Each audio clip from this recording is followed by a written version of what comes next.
নমস্কার, 7 hour news নেটওয়ার্কে আপনাদের স্বাগত। মুখ্যমন্ত্রীর স্বপ্নের প্রকল্প কিষাণ মান্ডি অর্থাৎ কৃষকদের বাজার। মহা ধুমধামের সঙ্গে রাজ্যের বিভিন্ন জায়গায় উদ্বোধন হয়েছিল এই প্রকল্পের, তার মধ্যে অন্যতম বারুইপুর। 2017 সালে এখানে ঘটা করে কিষাণ মান্ডির সূচনা হলেও গত বছরই সেই কৃষক বাজারের বেহাল অবস্থার চিত্রটা সামনে আসে। এবার কিষাণ মান্ডির ড্যামেজ কন্ট্রোলে বারুইপুরে মুখ্যমন্ত্রীর নতুন উদ্যোগের নাম হিমঘর এবং খাদ্য প্রক্রিয়াকরণ কেন্দ্র। 2024 লোকসভা নির্বাচনে বারুইপুরে সায়নী ঘোষের সমর্থনে সভা করতে এসে তৃণমূল সুপ্রিমো যাদবপুরে ঘাসফুল শিবির ক্ষমতায় এলে বারুইপুরে একটি খাদ্য প্রক্রিয়াকরণ কেন্দ্র ও হিমঘর তৈরির আশ্বাস দেন।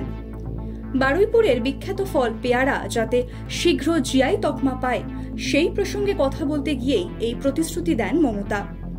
এরপর পেরিয়েছে সময়, যাদবপুর কেন্দ্রের তৃণমূল সাংসদ হন সায়নী ঘোষ, আর তারপরই যেমন বলা তেমন কাজ। মুখ্যমন্ত্রীর প্রতিশ্রুতি পূরণ করতে কাজে লেগে পড়লেন যাদবপুরের নবনির্বাচিত সাংসদ সায়নী।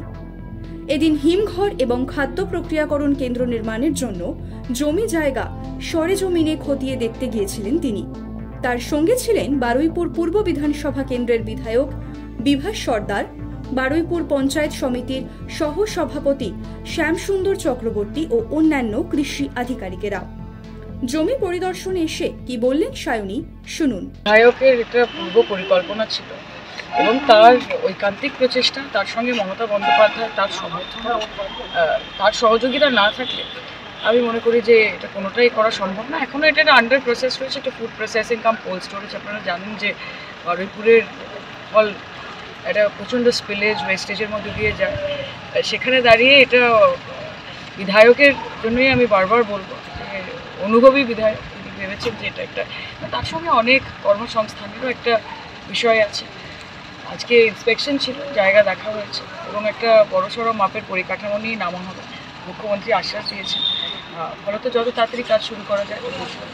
এবার মুখ্যমন্ত্রীর প্রতিশ্রুতি কবে বাস্তবায়িত হয় এবং স্থানীয় কৃষকদের কাছে তার সুবিধা কবে পৌঁছয়, তার উত্তর সময় বলবে। বারুইপুর থেকে মামুনি রায় রিপোর্ট, 7 আওয়ার নিউজ নেটওয়ার্ক। আরও বিভিন্ন খবরের আপডেট জানতে হলে 7 আওয়ার নিউজ চ্যানেলটিকে সাবস্ক্রাইব করতে ভুলবেন না, কারণ আপনাদের একটা সাবস্ক্রিপশন আমাদের কাছে অত্যন্ত মূল্যবান। জয় হিন্দ।